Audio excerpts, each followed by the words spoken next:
Senhor Jesus a todos, que todos tenham um bom dia, uma boa noite, uma boa tarde, o horário que você estiver assistindo esse vídeo, que Deus abençoe muito a sua vida. Para quem é novo aqui no canal e não me conhece, eu sou o presbítero Edivaldo Dias. Sempre trago aqui neste canal uma palavra de fé, uma palavra de esperança, sempre trago algo novo para a gente poder interagir e trocar esses conhecimentos entre nós. Então vamos lá para a palavra de hoje. No livro de Atos, o capítulo 9, a Bíblia fala sobre a conversão de Paulo, ou também o Saulo, né? É verdade. Este homem, a gente sabe que Deus fala para Ananias que fosse até uma certa casa, que lá tinha um homem que para Deus era um vaso escolhido. A gente está cansado de saber essa passagem, conhece muito bem essa passagem bíblica, que Paulo era nada mais, nada menos do que um homem que perseguiu e perseguia a igreja de Cristo. Paulo era um homem que era judeu e ele procurava sempre permissão dos imperadores daquela época para que fosse até as igrejas, até as casas que eram feitas orações naquele tempo dos apóstolos, quando a igreja estava começando ali a se estender na terra. E Paulo ele procurava os crentes para assolar os crentes, para maltratar, para judiar dos crentes, para às vezes surrar esses crentes e colocarem eles na cadeia, às vezes até apedrejando essas pessoas. Paulo ele era o perseguidor da igreja. Mas a gente sabe que no livro de Atos, no capítulo 9, esse Paulo ele se converte porque Jesus aparece para ele e fala que ele estava perseguindo Jesus e não somente a igreja. Porque quem vai contra a igreja de Cristo acaba indo contra Cristo. E Paulo agora, Deus chama ele e faz promessas para Paulo. Só que interessante é que neste capítulo 9, Paulo ele está agora sendo apresentado por Deus para Ananias. E Deus fala para Ananias que Paulo era um vaso escolhido. Paulo era alguém que Deus tinha escolhido ele. Ser escolhido é melhor do que ser selecionado. Existem pessoas que são selecionadas, só que dentro dessa seleção, algumas são escolhidas.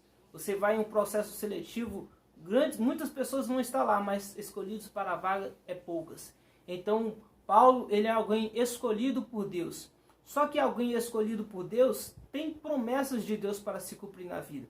Só que o interessante é que às vezes a gente se apega ao chamado, às vezes a gente se apega às promessas, e toda promessa ela exige um processo.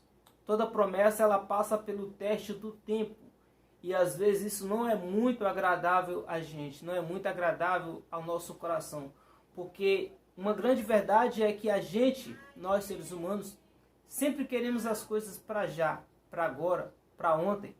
E na nossa vida com Deus, nem sempre é assim. Às vezes Deus age com você hoje, no agora. Às vezes Deus vai agir daqui a 5 anos, daqui a 6, daqui a 10 ou a 20, mas Ele vai agir. Só que o nosso pensamento é sempre que vai ser por agora, e às vezes nem sempre é assim. Então o processo da promessa, ele é dolorido. Paulo ele aceita o chamado, Paulo ele é chamado por Deus, é escolhido. Ele ganha promessas de Deus sobre a vida dele. Porém, Paulo vai começar a padecer pelo Evangelho. Paulo ele vai começar a ser perseguido.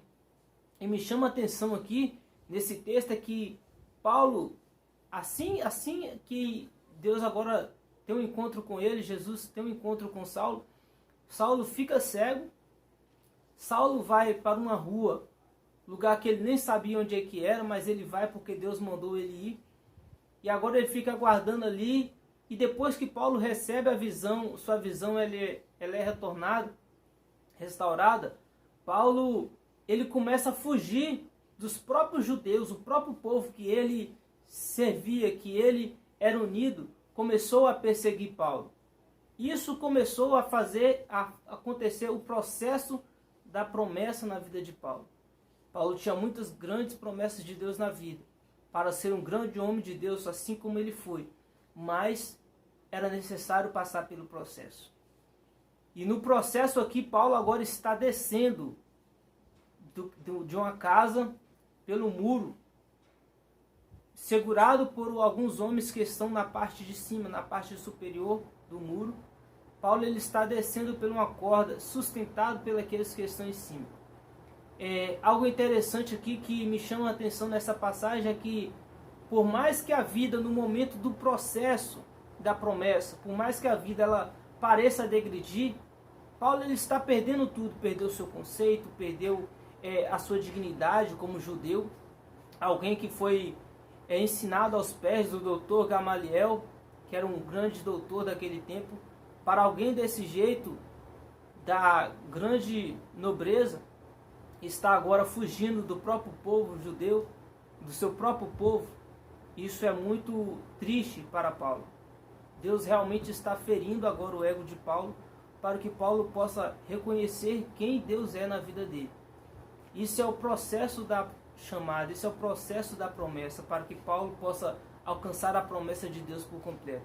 E às vezes isso acontece na nossa vida. A gente recebe uma promessa de Deus e acha que ela vai acontecer no já, só que esquece dos processos. E no momento do processo, a gente sente dor, a gente sente lamento, e a gente sofre, e às vezes a gente pensa em desistir. Às vezes a gente pensa que a promessa não vai acontecer porque a gente está vivendo o processo da promessa. Então, não pense em desistir, não largue a promessa por causa do processo. O processo ele é necessário, e a promessa de Deus ela cumpre na sua vida após o processo. Talvez você esteja passando por um processo que ainda a sua promessa vai chegar na tua vida. A promessa de Deus ainda vai se cumprir por completo na tua vida. Então, fique com essa palavra. Parecia que tudo estava dando tudo errado na vida de Paulo, mas aquilo era apenas um processo para o que Deus tinha de maior na vida dele. Amém? Então, Deus tem algo de bom e grande na tua vida. Mas às vezes, para alcançar essa promessa, é necessário o processo. Tá bom? Que Deus venha abençoar a tua vida. Fique na paz e até a próxima.